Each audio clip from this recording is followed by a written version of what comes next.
Du point de vue du malade, le pharmacien, c'est la personne qui en premier, lorsque le malade va être entré dans sa maladie, avoir été diagnostiqué, il a reçu une prescription médicamenteuse ou autre d'ailleurs, et il se rend chez son pharmacien.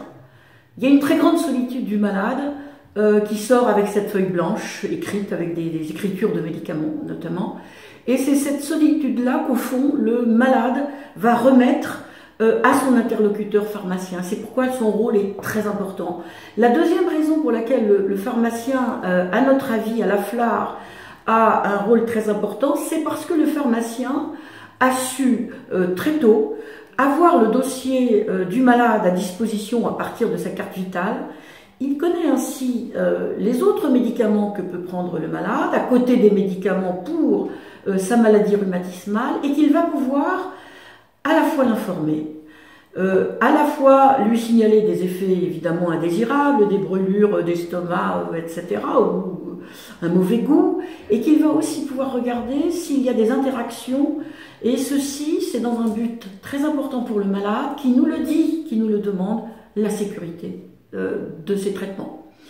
Le troisième point, lui aussi est très notable, c'est le fait que, évidemment, le malade attend une efficacité des traitements.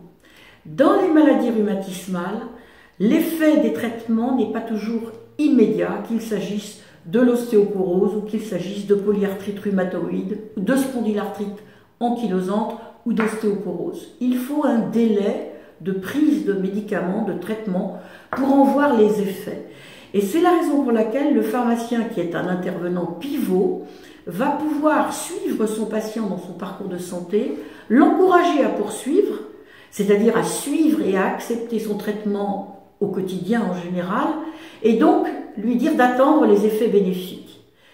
Ça, je crois que c'est un point central pour justement aider le malade qui est entré dans ce parcours à être observant.